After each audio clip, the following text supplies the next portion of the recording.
Hello everybody, Drew here, tip of the mitt flips. I got 9 orders, I think, going out for a little over 200 bucks. So let's see what we got. First thing going out, quite a few videos ago, probably 10 videos ago, someone sent me an email saying that this item, they would buy it, but my shipping is ridiculous, blah, blah, blah. I get it all the time. Who cares? Don't buy it then. That's not me being mean, just why are you sending me the message? If you don't want to pay my shipping, then buy the other one. Oh, wait, there isn't another one. I have the only one for sale. Pay for it if you want it. But, not to get too worked up over it because it's sold now, but someone found value in it because they paid $99.99 for the item and $108.79 in shipping. Now, would I pay that much money for shipping? No. And is that the amount they were complaining about? No. This item is going to someplace in Eastern Europe. So, yes, that's why the shipping is ridiculous. And I'm very worried because it's brittle. So I'm not super excited to ship this overseas, but they paid for it, so that is what it is. Sterling Boeing B-17 balsa wood kit. Let's see if I can get this without dumping it. Do a little curtsy to show it off to you. Actually, my father picked this up at a estate sale last summer, and he picked that up and a few other things, and he pulls up in the van. He says, "You think that any of this stuff's worth any money?" And I look around, I go, maybe. And I see the balsa thing, and I go, that's worth money. I don't got to look it up. And he says, "Will you sell it for me?" I said, "Sure thing." So probably split that about 50-50, somewhere in there. So I'm not making the full money on that, but eBay's making a lot of money on that shipping, not me. After that, this might be a fun one to find. I'm hoping it's because it's in the old system and it's small, but a 2-pack brew and save something or other. They're like the K cups, but you fill them up yourself.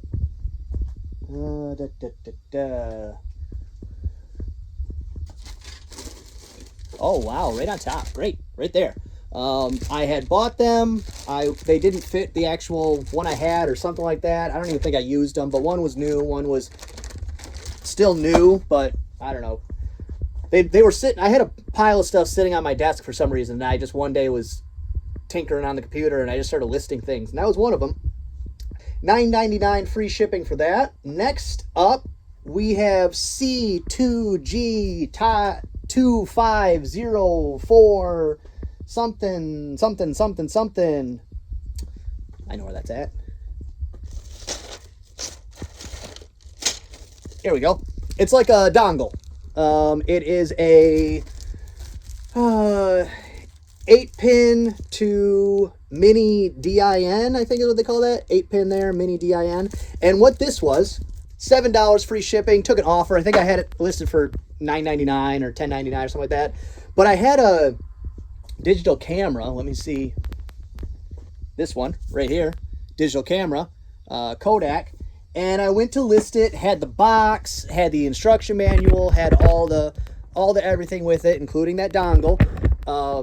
I went to test it, and the battery compartment door was broken. Even with the box and everything, it was worth not even 20 bucks, like 15 bucks maybe. And there was 40 of them listed and 2 sold. So I was not excited about it in any way. But before I threw it away, I was like, oh, well, let me, do something with it. And so there was that cord. There was another cord. There was a strap. There was a flash drive. There was the owner's manual. And I listed all those things, and those totaled up to around $45. So to steal, there's another reseller channel, Commonwealth Picker, and his one of his catchphrases is "when in doubt, part it out," which I have avoided. I always he would say it, and I'd be like, no, I don't want to do that. That sounds dumb. That sounds like a lot of extra work. But honestly, once my hands were on it, it wasn't a lot of extra work. It took about the same amount of time it would have taken me to unbox the whole thing and list all the parts and make that one listing, maybe double the time. So instead of 5 minutes, it took 10 minutes. and then I had 5 listings for more money. So, and then I spent the rest of the day doing that exact same thing, parting out like game pieces and a lot of other stuff, because like I said before, I'm kind of running out of room, so I need to focus a little bit, just a little bit more on small items like this thing that sold for $7 free shipping, and it'll cost 3 something to ship it, plus 50 cents for an envelope. So I'm only making a couple bucks, but I'm already going to be shipping. So I throw that in an envelope, takes another 30 seconds, print a label. My computer's slow, so that takes 45 seconds, and I make a couple bucks. So in 2 minutes, I make $3. That's acceptable since I'm here doing it. If I was part-time like I was before, or I was working out of like an apartment where my space was very limited, then I would only sell things that I made a lot of money on, because I wouldn't want to waste my time or space with small things for a couple bucks here or there. After that, just sold one of these the other day, and that seems to happen. You sell one, you sell another one. I think that's the eBay algorithm pushing it when something sells. But a Corning Visionware Amber Waffle Bottom 7-inch skillet right here, and you'll see it still has a sticker on it. This was something I did with all of this Amber stuff when I listed it. I had so many duplicates that I cleaned the worst one of the lot, then I photoed that so that I knew when I sent them out, the one photographed would be the very worst possible option you could get. So everything would be an improvement from there. And then I was like, I'll just clean them as they sell. I'll have one cleaned of each one. But now now looking back, that's dumb, because now I have to stop in the middle of shipping to clean an item to send out. I'll never do that again. That's one of those things where thought I had a good idea, tried it. It was not a good idea. I will not do it going forward. This item, sold it again. Men's redhead canvas pants. Gentleman, I assume a gentleman, I guess I don't really know, but I think it was a guy. He purchased them, and then he said I had said they were a different size than they were, which wasn't true, but whatever. He returned them. I wasn't even going to relist them, but I went, you know what, easy peasy, just hit relist once it's a return. So it only took a minute. Just like the jacket that came with this is getting shipped to Japan. So I don't think it's for the duck hunting or the hunting or anything. I think it's that vintage clothing in Japan is just that's a really big market there. So maybe it's the same person. I'm not really sure, because for me, again, it ships to Kentucky. I have no idea. After that, and did I say how much I got for that? $22.99 plus shipping. After that, vintage Francoma 10-inch plates, a set of 4. Might have to sit the camera down for this, and I think it's these ones here. I'll have to double check on size, but I'm pretty sure. Yeah, I'll make 2 trips. There we go. Problem solved. All right, yeah, 4 Francoma plates, 10-inch. Got $35.99 plus shipping on those. After that, vintage Tupperware canisters. It's the brown ones. And these are great for shipping because they go inside of each other. So even if I had like this big one here, if I had a full set, it would still only be the size of the biggest one because they all go inside of each other. So that's pretty cool. But that one right there, there's 2 of them, one inside the other. $19.99 plus shipping. And let's see. Oh, interesting. After that, a second Corning Vision Amber 7-inch waffle bottom. There we go. So that is 3 in about 5 days of those. Just when I said I probably won't pick up any of these for a while because they've been sitting around forever, I sell 3 of them. So who knows? You can't predict these things every time. Just listed a ton of cassettes yesterday, a little bit the day before. Most of them weren't worth selling individually, like 90% of them. But a few were, including this one. Great band. Dire Straits. Brothers in Arms. There we go, right there. Cassette tape. $8.99 free shipping. Cassettes can go medium mail, so that'll cost like $2 something to ship. So that's pretty good profit there. But I listed a bunch of cassettes, and most of them were in different lots. Like this is like a 70s classic rock, like a light jazz love songs type of lot, stuff like that. One was like golden country, but then a few Chicago prints. They had enough value to list on their own. But cassettes in general, most of them you're gonna get not a lot of money, but the price you pay for them is free. I've been at garage sales where people were like, no, please, if you want these, just take them. And sometimes I should say no, but that's a hard thing to do when things are free. That's going to be all for today. Need to get these packed up and on the way out. Kids got a half a day of school, so my house is about to be a lot more hectic than I would like it to be. Okay, so I got everything else boxed up and ready to go to the post office. Only thing left to do is this Boeing B-17G Flying Fortress balsa wood model kit. Now, this is one of those scenarios where engineers don't have to care about mechanics when they're designing something. I'm glad I started at this point where I rearranged everything inside the box, so I didn't have to edit out all the cursing, because it took me a half hour plus to get all the parts to fit into the box, because let's just not go into it. I'm glad it's in the box now. So let's see how I pack this up.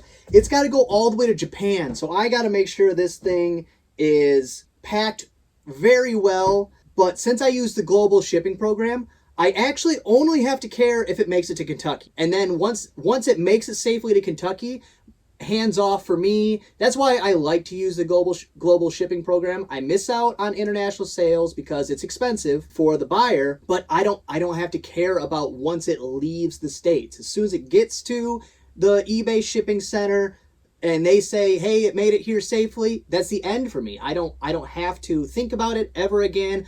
That's a successful transaction, and even if there's a return, that's eBay's problem at that point. At least it's supposed to work that way. I've heard where eBay's been being a little ridiculous lately on certain things, but that's how it's supposed to work. So let's see what I figure out for this. I don't have a great plan. I don't have a great box. So hopefully I can figure it out in time to get it to the post office to ship out. First thing I am going to do is I'm just going to reinforce the box, because any damage to any hard hit to the box itself is going to destroy what's inside of it. So just putting a box on it, or just putting bubble wrap even, isn't going to do it, because even with the bubble wrap, if it compresses enough, it's going to break the things inside.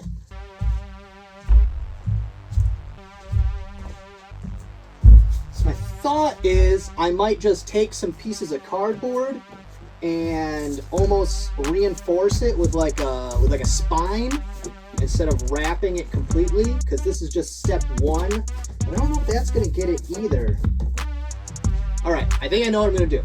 I'm going to take some pieces of cardboard and just kind of make a barrier, a small gap between this and whatever the next step happens to be. So I think that's my plan first. All right, so nothing too crazy, just kind of wrapped. If you can see, I wrapped it all the way around, just to create some space to start with, and to add some rigidity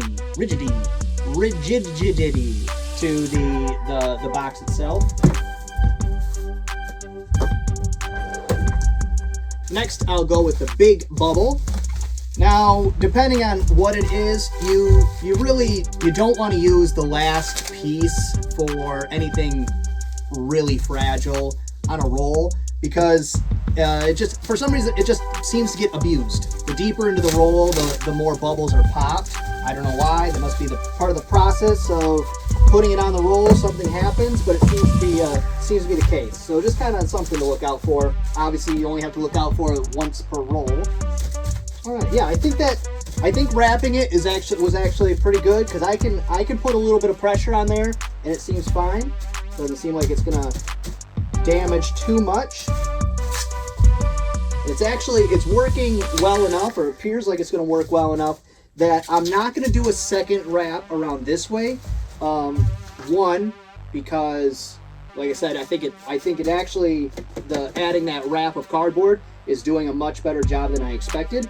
And the second part of that is if I add another wrap around the other way, this box is going to start getting very big. It's already a very big box, so we'll end up jumping into the next bracket of packaging. But once I figure out what kind of box I'm going to put this, I'll probably reinforce the corners at least, just to, maybe I'll double wrap it or something. We'll see. Now, of course, I can't be lucky enough that this box would fit. That would be crazy. Nope, definitely not. But what I will do is I will take 4, which one is this? Your 1095 priority box. I'm gonna take 4 of these, I'm gonna make them in one box, and I might end up doing that twice. So I might end up using 8 boxes. So what I'm gonna do is I'm gonna take, you'll see boxes have a seam right here.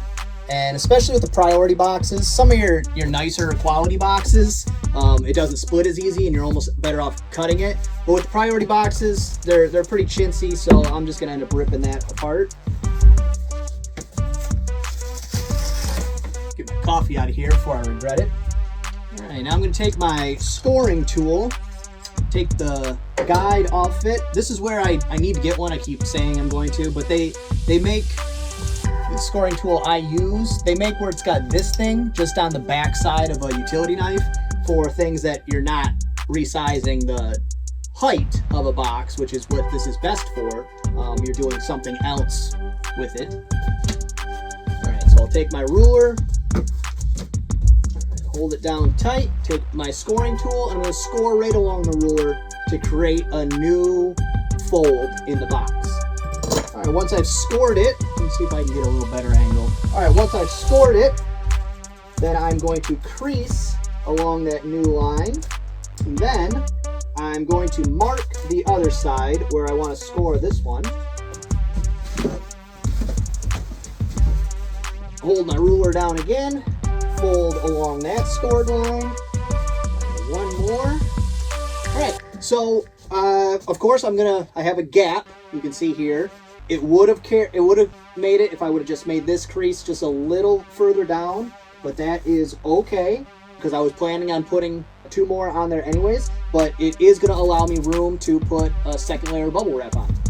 All right, now the box, because you're creasing, it already has, you know, obviously the 1, 2, 3, 4 creases that a box has. That's how you make a square, 4 sides. So now you're adding extra creases to this, so it becomes very fluid in its flexibility.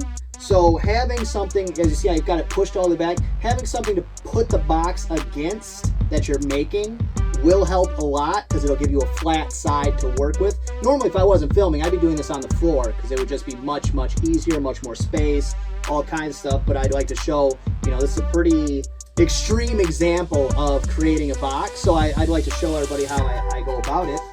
So what I'm going to do actually at this point to lock this in, once I have it pretty close to top to bottom where I want it to be, which is right about there, I'm actually going to take the box right to the bubble wrap just to kind of lock it in place until I can get on to the next step. Now this right here, this is why when a person messages me and says, oh, your shipping is ridiculous, I would buy it, but it's way too expensive. You have no idea what it takes to create a box, safely package something, you know, time, effort, all these kinds of things. Like when this is all said and done, just in packing this item, I'll probably have an hour into it. So just whenever I get those emails, I try to ignore them, but it's hard sometimes. And having a second pair of hands wouldn't be bad either. It's holding pretty good, so I'll leave it there and I'll get the next one started. Okay, what I'm going to attempt to do, I hope this works out. If not, might have to hear a bleep or 2 in there. I try not to curse on camera or in general, but, you know, sometimes it's a little late, haven't had lunch yet, it's getting hot in the garage, getting a little frustrated. But I know this will work out just as long as I can get this flipped. If I can flip this into this next set of boxes, we're good to go. We're golden. Oh yeah, that's a solid box already. I can feel it. We're good. Why was I even a little worried? As you see, I flipped it over into there, and then I'm gonna just do the same thing. This time I won't have to score it as much because the box that's already here will give it some rigidity. Make sure they're just lined up the same size. There we go. And hold the box square because, like I said, it's it's fluid because it's got so many creases in it that aren't supposed to be there. Line the lengths of the boxes up so they match. Then give it a nice fold. Tape that down. And the next part. Now all this tape is just to temporarily hold it, and then I'm gonna tape it. And I mean tape it. All right, get these bottom parts folded up. Again, make sure it's lined up. Crease the box. Actually, you know what? I'm gonna flip this up on its edge so we can add some squareness, some squarenicity. None of those are words. Okay, we're ending up with a little bit of an out of square box, but that's to be expected when you're doing something crazy like this. I don't really have a hard edge to go off of, so a little more difficult on this fold here. Might actually have to score that one. So this is where that tool I was talking about would come in handy, because I could just run that along that edge and it'd be done. But with mine, that's not that easily done because it's got a guard on it for some reason. Like I'm gonna cut myself with this thing, I don't know. Let's see, I'll again scoot to the back so I got a good hard surface to work against. All right, now we'll flip her over. It should crease much easier now. All right, so we get that over. And we get this one. Woo!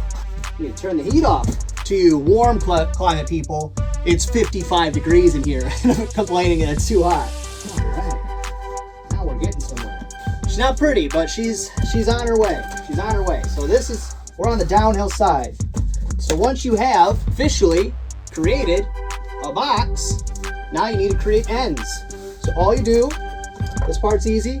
You go to the corners. You go as far back as your tab is going to be, and you cut. And cut. Cut. And cut. So now, see if we can stop ruining my work. See there? And there we go. We got a bottom. So let me tape that up real quick. All right, now that I got it started, I'm going to get serious about taping it. There we go. And now, hopefully she holds together long enough for me to finish, and then I can tape it real good. So again, you cut up the corner, and we tape. All right. She's not pretty. I'm sweaty, but that's a box. And that is, I mean, you can still destroy any box, but that is pretty solid. Definitely this way, super solid. This way, good enough. But I don't know what else I could do except for completely wrapping it again, which I don't think I'm going to do. But let me finish taping this up. Actually, what I'm going to do is this tape, it's the 2-inch, and it's a higher quality tape than I use like in my tape dispenser. But then I also have a 3-inch tape dispenser, which is great for bigger boxes, but I cheaped out on the tape, so the tape's not as good. So I started with the 2-inch to get it locked in, and now to finish it off, I'm gonna hit it with the 3-inch, which next time I buy some, I'm just gonna buy better 3-inch tape, because for your big boxes, this stuff is a time saver for sure. All right, she's not pretty, but she's a box. You know, I'm pleasantly okay. I don't want to say surprised, because I knew I could do it, but I am okay with this box. I think this will be a safe container to get to Kentucky. And then hopefully, I don't actually know what they do once it gets there. If they rebox it or if they box it in something else. But like I said, my only concern has to be that I get it to Kentucky safely. And I think that will work fine. Now, the true test will be, did I screw up when I did my measurements? Because this is going priority. So that's going to be an expensive package. It's not going to weigh a lot, but let's see if I actually cost me a bunch of money. Okay, it only weighs a little bit over 4 pounds, so that's good. And you might be asking like, oh, well, none of these sides are square, so how do you get a measurement? What you end up doing is you take your fattest measurement, which will be this spot right here, your longest measurement, and that's how you do it. For any odd-shaped box, that's how you do it. So we got 29 by 13 by just over 6, so that makes it 7. 29, 13, 7. It actually came in under what I had estimated by a few inches. So shipping went down from 35 to 21.47. So aces on that one. That's going to be all for today. Took a little longer than I expected. I'll speed the video up. I'm sure you saw that. I'm talking about the past at this point. If you liked the video, go ahead and give a thumbs up. If you didn't, give it a thumbs down. Any questions or comments, please put those in the comments. I love when people ask me things, whether I know the answer or not. Like, subscribe, share, and be good to each other.